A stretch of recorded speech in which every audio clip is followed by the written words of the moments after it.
Salam alaikum. Dans cette vidéo, nous allons résoudre un exercice sur le calcul des déterminants.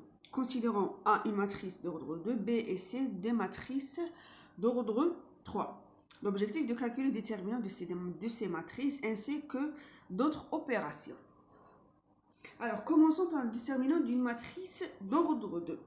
Supposons que M, une matrice quelconque de type 2 fois 2 sur le corps K à coefficient dans K. Alors, le déterminant de la matrice M, on note barre M est quoi? Donc, supposons que les éléments de la matrice sont A, B, C, D. Donc, ce n'est rien que produit des éléments de la diagonale principale, c'est-à-dire c'est A fois D, moins produit des éléments de la deuxième diagonale, C fois D, pardon, donc c'est moins C fois D. Donc, voilà le déterminant de matrice d'ordre 2. Appliquons cette règle pour la matrice A. Alors, on va utiliser cette notation parce qu'elle est plus simple au lieu d'écrire à chaque fois det. Donc, nous avons 2, 1, moins 3 et 1. Déterminant de cette matrice, c'est quoi? C'est 2. Alors, c'est 2 fois 1 moins les éléments de la deuxième diagonale. Donc, c'est moins 3 fois 1. Voilà, mettons les parenthèses. Et voilà, donc un calcul simple.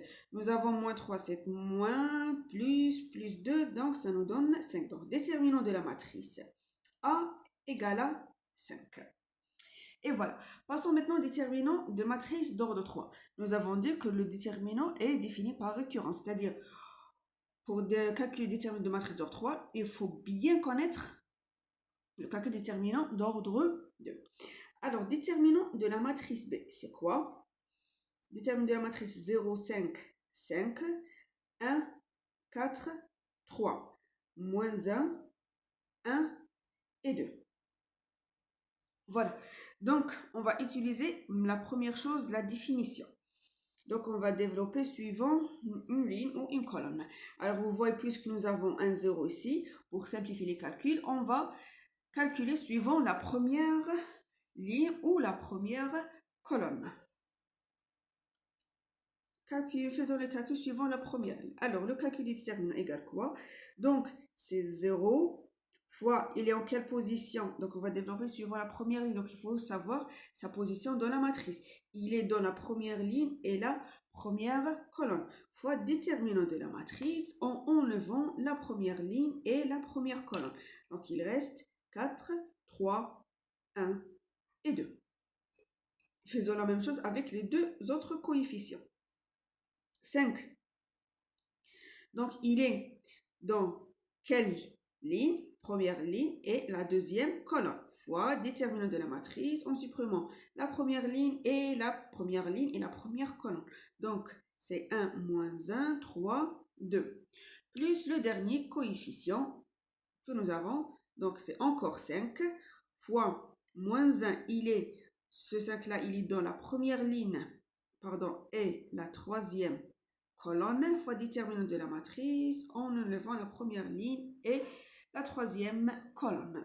Donc, il reste déterminant de la matrice 1 moins 1 et 4, 1.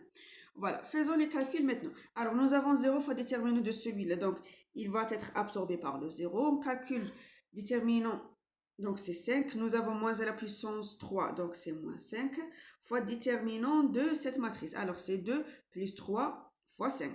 Ensuite, nous avons moins à la puissance 4, c'est 1, donc plus 5. Et déterminant de cette matrice, c'est 1 plus, donc nous avons moins 1, 1 plus 4 égale à 5. Donc, vous voyez, nous avons 25 moins 25 égale à 0. Donc, déterminant de la matrice B égale à 0. Alors, ça, c'est la première méthode. Voilà la matrice B, donc déterminant de la matrice. Alors, désignant par L1 la première ligne, L2 la deuxième ligne de la matrice B et L3 la troisième ligne. Alors, faisons la somme, dans ce cas, faisons la somme L2 plus L3. Remarquez, nous avons 1 moins 1, 0, 4 plus 1, 5, 3 plus 2 égale à 5 encore. Donc, nous avons la première ligne égale la deuxième et la troisième ligne. Alors, on a écrit la première ligne comme combinaison linéaire. Donc, on a le coefficient égal à 1. Là, nous avons le coefficient égal à 1. Donc, en combinaison linéaire des autres lignes. Dans ce cas, on peut dire, si vous avez fait la remarque, donc on dit que le déterminant de b égale à 0 directement, sans faire le calcul. Sinon, si vous n'avez pas constaté ça, donc vous pouvez faire le calcul et vous allez trouver que le déterminant égale à 0. Nous avons dit pour une matrice carré quelconque, si nous avons une ligne ou une colonne écrite comme combinaison linéaire avec d'autres lignes, c'est-à-dire elle est sous cette forme-là, donc le déterminant de la matrice est nul. Très bien. Passons maintenant à la matrice C. Voilà, c'est une matrice d'ordre 3. Donc, calculons son déterminant. Maintenant, au lieu d'utiliser la définition du déterminant, on va utiliser une propriété très importante dans le calcul des déterminants. Alors, c'est 2 moins 1, 2, moins 1, 2 et 1, 1, moins 1 et 1. Voilà. Alors, l'objectif de la méthode est de faire apparaître des zéros dans la matrice. Alors, nous avons dit que si une matrice LI, par exemple, elle est combinaison linéaire des matrices des autres lignes pour I différent de J, comme on a vu avec la matrice B. C'est-à-dire une ligne est écrite sous forme d'autres lignes, donc peut être multipliée par d'autres lignes. Alpha, c'est un scalaire dans le corps K. Donc le déterminant de la matrice M en question est directement égal à 0. D'accord? Ça, le point qu'on a déjà parlé. Alors, il y a une autre méthode, qu'est-ce qu'elle dit? Si nous avons fait certains calculs, alors LI par exemple, on remplace LI par LI plus une combinaison linéaire des autres lignes, ou la même chose pour les autres colonnes. C'est-à-dire, nous avons une ligne, on la remplace par la ligne elle-même en ajoutant une combinaison linéaire des autres lignes. Alors, on a I différent de J. On a éliminé la ligne en question. Alors, le déterminant de la matrice ne change pas. En utilisant cette propriété, alors, on va faire les calculs maintenant. Donc, remarquez, nous avons moins 1, 2, 2. Donc, on peut faire apparaître les zéros donc en éliminant 2 et 2. Donc, on va multiplier la deuxième colonne par 2 et on fait la somme. Ou le calcul plus sec, vous voyez, donc là, nous avons moins 1 et 1. Donc, nous allons faire apparaître le 0 ici et ici. Qu'est-ce que nous allons faire? Donc, nous allons ajouter la deuxième colonne à la première. Ensuite, la deuxième à la troisième. C'est-à-dire, donc, on va changer. Voilà, ça, on a notre C1, C2 et C3. Donc, la première colonne devient la première plus la deuxième. Donc, on va ajouter la deuxième à la première. D'accord? On va changer la première. Alors, nous aurons 2 moins 1. On va écrire 2 moins 1 plus 2 et 1 moins 1. Nous gardons la deuxième colonne telle qu'elle est, moins 1, 2 et moins 1. Alors, et nous allons faire la même chose avec la troisième colonne.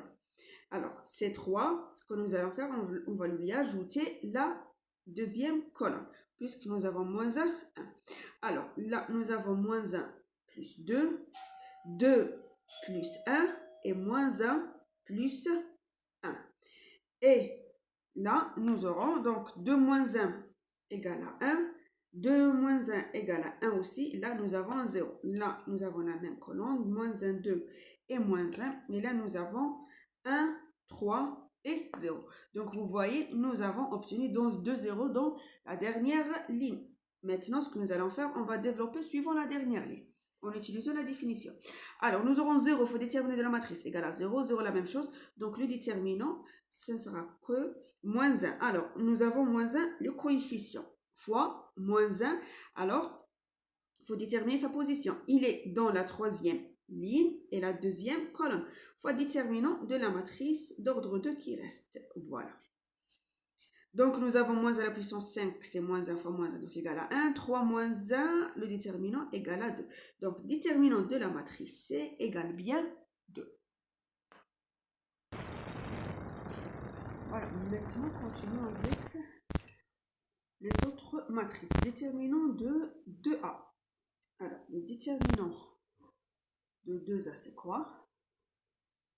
On utilise les propriétés des déterminants, c'est-à-dire on multiplie tous les coefficients de la matrice A par 2. 2 fois 2, 1 fois 2, moins 3 fois 2 et 1 fois 2. Alors, ou en utilisant les déterminants, donc 2A égale quoi? C'est 2 fois le nombre des lignes. Là, nous avons 2 lignes. Voilà. Déterminant de la matrice A. Et les déterminants de la matrice A, nous l'avons calculé dans la première question, c'était 5. Donc, nous aurons 4 fois 5 égale à 0. Donc, vous voyez, ça évite beaucoup de calculs. Maintenant, déterminant de B plus C. Alors, le déterminant, le déterminant de B plus C est en général différent du déterminant de B plus le déterminant de C. Alors, pour ce faire, donc déterminant de la matrice plus C, c'est quoi? On fait la somme de ces deux matrices. Donc, 0 plus 2, 5 moins 1 donc 4, 5 plus 2 égale à 7, moins 1 plus 1, 0, 2 plus 4, 6, 3 plus 1, 4, moins 1 plus 1, 0, moins 1 plus 1, 0, et 2 plus 1 égale 3. Remarquez cette matrice. Nous avons la diagonale de 6, 3. Les éléments sous la diagonale sont nuls. Alors, cette matrice, si vous vous rappelez, s'appelle une matrice triangulaire supérieure. Les éléments différents de 0 sont au-dessus de la diagonale. Alors que le déterminant d'une matrice triangulaire supérieure, ce n'est rien que le produit des éléments diagonaux. Et vous allez voir pourquoi. Alors, déterminant de la matrice. Donc, on va développer suivant cette première colonne. Donc, ça nous donne quoi? 2 fois. Donc, 2, elle est dans la première ligne et la première colonne. Ou je vous donne une astuce ici. Alors, au lieu de faire moins à la puissance i plus j dans les matrices, alors nous avons plus, moins, plus, moins, et là, nous plus, moins et plus. Donc là, nous avons 2 fois déterminant de la matrice en supprimant la première ligne et la première colonne, c'est-à-dire 6, 0, 4 et 3. Et ça nous donne quoi? 2 fois cette matrice, donc c'est 6 fois 3. Vous voyez le produit des éléments de la diagonale. Donc 3, ça nous donne, alors 3 fois 6, 2 fois 6, 12, fois 3, 36. Et rappelez, pour n'importe quelle matrice triangulaire supérieure ou inférieure ou diagonale, le déterminant de ces matrices, ce n'est rien que le produit des éléments de diagonale. C'est-à-dire, on parle de la diagonale principale, bien sûr. Donc, voilà le déterminant de la matrice B plus C. Alors, déterminant de la matrice B, on a trouvé 0. Et déterminant de la matrice C, c'est égal à 2. Donc, la somme des déterminants de ces deux matrices, det B plus det C, égale à 0 plus 2, égale à 2. Et vous voyez qu'il est différent de déterminant de matrice B plus C. Très bien. Voilà. Maintenant, le déterminant de B fois C. Alors, le déterminant de B fois C, nous avons une propriété, c'est le produit des déterminants. Voilà, c'est pas la même chose que la somme. Donc, déterminant de B fois C, ce n'est rien que déterminant de B fois déterminant de C. Et le déterminant de B égale 0 et le déterminant de C égale à 0. Donc, le déterminant de la matrice B fois C égale à 0. Si vous voulez confirmer, vous devez calculer le produit B fois C, donc produit matriciel. Ensuite, vous calculez le déterminant et vous allez trouver qu'il est nul. Voilà pour les principales propriétés des déterminants. On se voit dans la vidéo prochaine. Inch'Allah, au plaisir.